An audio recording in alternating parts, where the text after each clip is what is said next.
Paano kung sabihin ko sa iyo na ang buong pandaigdigang ekonomiya ay gumagana sa parehong lohika tulad ng isang scam?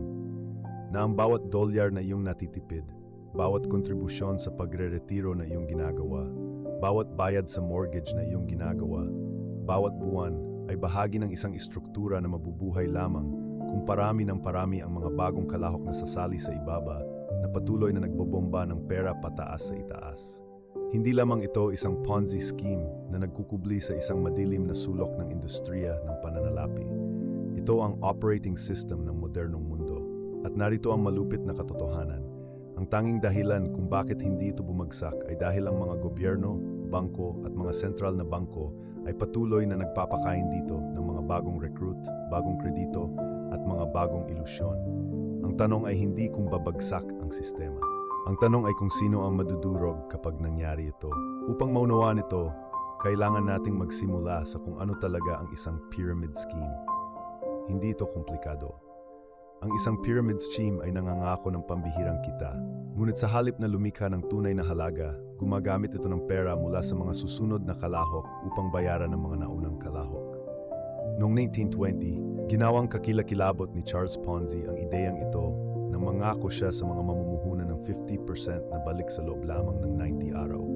Sa una, binayaran niya sila gamit ang pera mula sa mga bagong mamumuhunan na lumilikha ng ilusyon ng tagumpay. Nagbuhos ng pera ang mga tao sa kanyang iskema sa paniniwalang ligtas ito. Ngunit malupit ang matematika.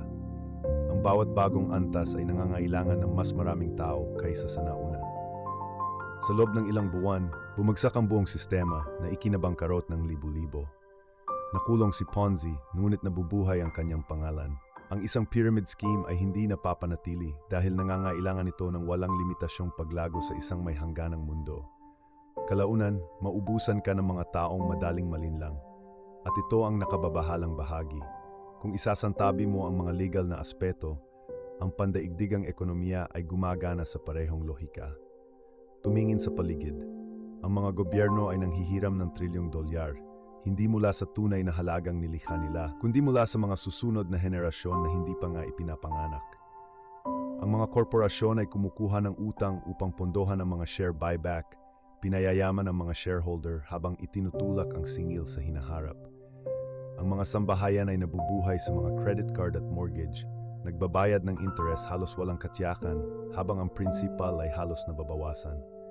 At ang pera mismo ay hindi sinusuportahan ng ginto, pilak o anumang bagay na nasasalat. Ang pera ay nalilikha mula sa hangin tuwing nag-i-issue ng pautang ang isang bangko. Ito ang bahaging nakaligtaan ng karamihan. Ang pera sa iyong bulsa ay hindi kailanman inililimbag sa paraang iniisip mo. Ito ay hinihiram upang umiral. Sa ilalim ng sistema ng partial reserve banking, kapag nagdeposito ka ng $1,000, ang iyong bangko ay kailangan lamang magpanatili ng isang maliit na bahagi, sabihin nating 10% bilang mga reserba. Ang natitira ay maaring ipahiram. Ang pautang na iyon ay nagiging bagong pera sa sistema, idineposito sa ibang bangko na muling humahawak ng isang bahagi at nagpapahiram ng natitira. Mula sa isang paunang $1,000 na deposito, ang sistema ay maaring lumikha ng ilang libong dolyar ng bagong kredito. Sa papel, lahat ay nakakaramdam ng pagiging mas mayaman. Ngunit sa katotohanan, ito ay mga patong-patong lamang ng mga paghahabol na nakapatong-patong na parang isang piramide. At ito ay gumagana lamang hanggat mayroong tiwala, hanggat hindi lahat ng tao ay humihiling na bawiin ang kanilang pera ng sabay-sabay. Kapag nasira ang tiwala na iyan, magkakaroon ng malawakang bank runs, pagbagsak at mga emergency bailout tulad ng nasaksihan natin noong Great Recession at muli noong 2008. Hindi ito nangyayari sa isang iglap. Mayroon itong kasaysayan. Pagkatapos ng ikalawang digmaang pandaigdig, muling itinayo ang mundo sa ilalim ng sistemang Bretton Woods, kung saan ang dolyar ng US ay nakatali sa ginto.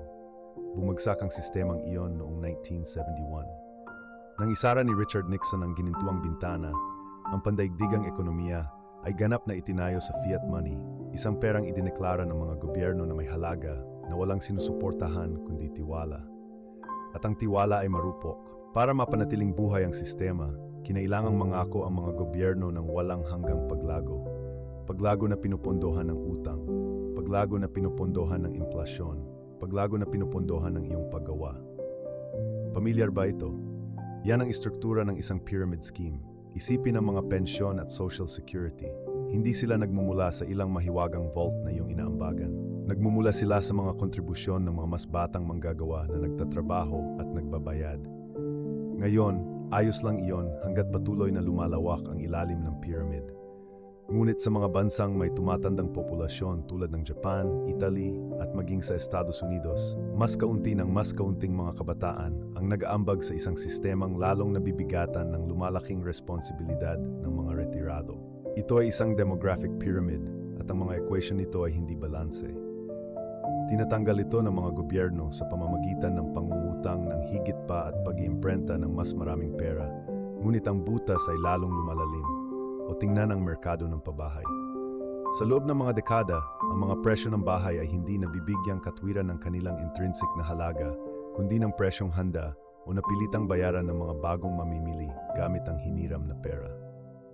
Ang bawat siklo ng paglago ay pinalakas ng mga bagong dating sa pinakamababang antas.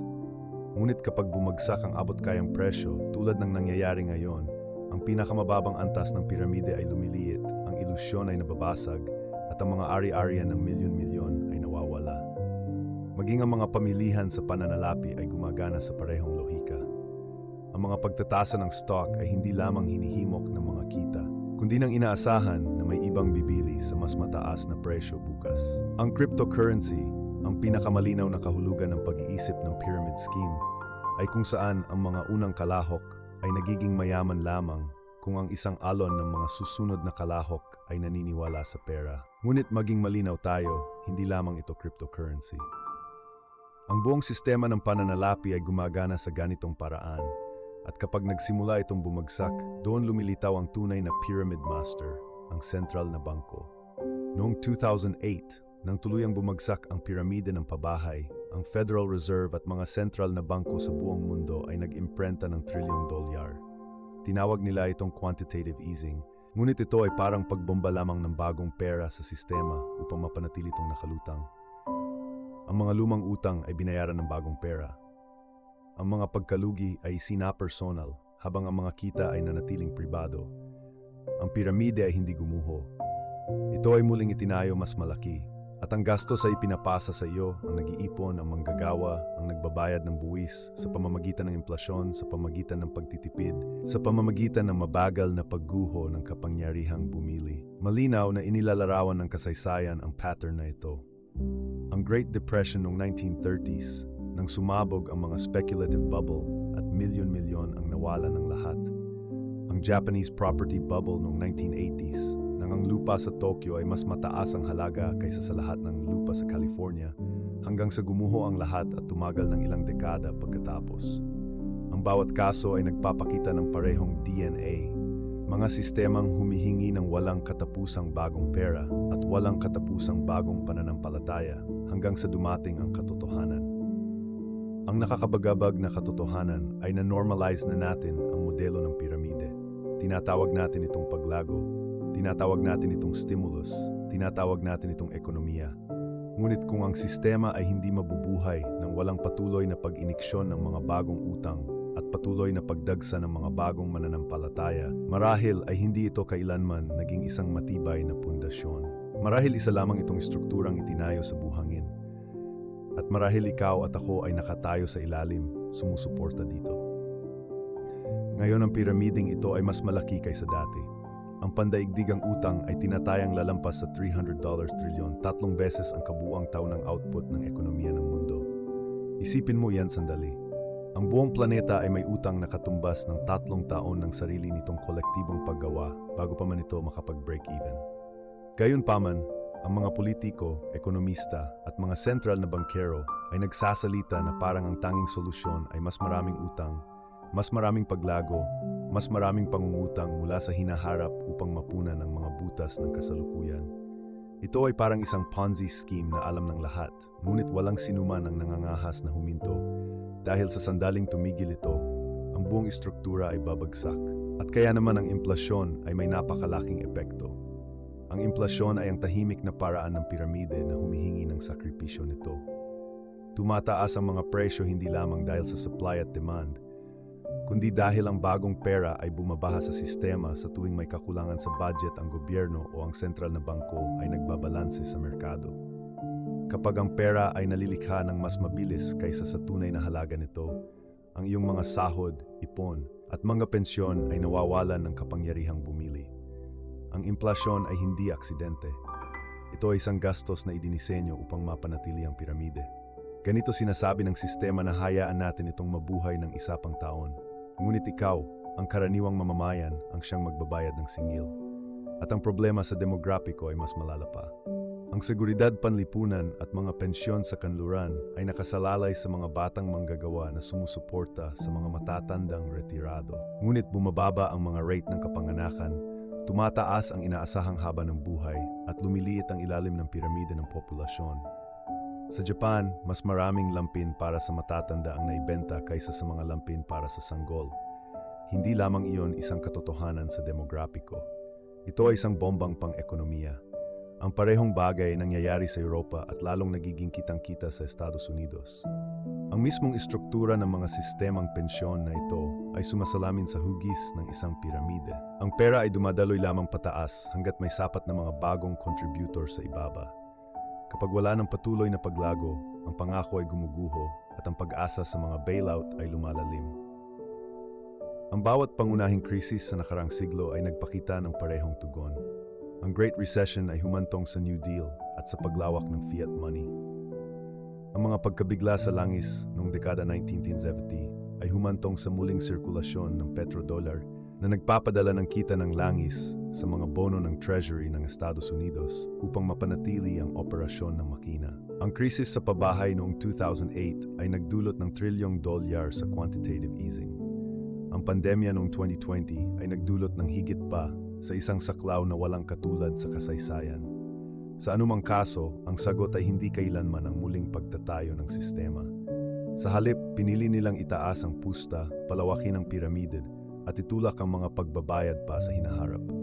Samantala, ang mga nanalo ay palaging isang pamilyar na grupo. Tulad ng sa isang Ponzi scheme, ang mga maagang pumapasok, ang mga nasa itaas, ang siyang kumukuha ng pinakamaraming pera.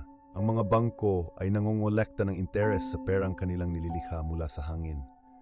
Ang mga korporasyon ay nag-i-issue ng utang upang bumili muli ng mga share at pataasin ang mga presyo ng stock upang maglingkod sa mga interes ng mga ehekutibo. Nangangako ang mga politiko ng mga benepisyong alam nilang babayaran ng iba sa hinaharap. At ikaw, ang nag-iipon, ang manggagawa, ang nahuhuli, ay naiwan upang pasanin ang mga kahinatnan. Kaya naman ang analohiya ng piramide ay napakahalaga. Dahil kapag nakita mo na ito, hindi mo maiwasang makita ito. Hindi bumagsak ang pandaigdigang ekonomiya, hindi dahil ito ay napapanatili, kundi dahil ang mga gobyerno ay may mga kagamitang hindi kailanman taglay ng tradisyonal na Ponzi scheme. Ang kapangyarihang mag-imprenta ng pera, ang kapangyarihang magpatupad ng mga buwis, at ang kapangyarihang makipagdigma upang masiguro ang mga mapagkukunan. Ngunit ang istruktura ay nananatiling pareho. Nangangailangan ito ng walang katapusang bagong pera, walang katapusang bagong kumpiyansa, walang humpay na pagpapalawak, at walang piramide ang maaring lumago magpakailanman. Kaya ang aral, una, itigil ang paniniwala na ang sistemang ito ay idinisenyo para sa iyong kapakinabangan. Hindi ito. Ang sistemang pinansyal ay idinisenyo upang protektahan ang sarili nito, hindi ikaw. Inflasyon, utang, mga bailout, hindi ito mga kapintasan. Ang mga ito ay likas na katangian. Ganoon pinapanatili ng piramide ang sarili nito. Pangalawa, unawain na ang tunay na kayamanan ay wala sa mga pangako ng sistema. Ang tunay na kayamanan ay nasa mga asset na maaring umiral sa labas nito. Ang mga kasanayan, network, nasasalat na mapagkukunan, at iba't ibang pamumuhunan ay hindi nawawala kapag bumagsak ang tiwala. At panghuli, tandaan na ang kalayaan sa pananalapi ay hindi nagmumula sa paghihintay sa gobyerno na iligtas ka. Nagmumula ito sa pag-aaral kung paano gumagana ang sistema para makawala ka sa mga patibong nito. Ang pandaigdigang ekonomiya ay maaring hindi isang piramide sa legal na kahulugan. Ngunit sa istruktura, marami itong kapansin-pansing pagkakatulad. Ito ay nananatili lamang hanggat patuloy itong pinapanatili ng pundasyon. At kung may itinuturo sa atin ang kasaysayan, ito ay kapag humina ang pundasyon, kapag natuyo ang bagong pera, kapag gumuho ang tiwala, ang pagbagsak ay magiging mapaminsala. Hindi eksaktong naulit ang kasaysayan, ngunit tumutugma ito sa sarili nito. At ang tula rito ay napakalinaw. Kung mapagkakamalan mo ang isang piramide bilang isang matibay na pundasyon, ito ay babagsak mismo sa ilalim ng iyong mga paa. Kung bibigyan ka nito ng bagong pananaw, mangyaring mag-subscribe. Ang kasaysayan ay laging may mga sagot. At dito, bilang isang historyador sa pananalapi, ipapakita ko sa iyo kung saan hahanap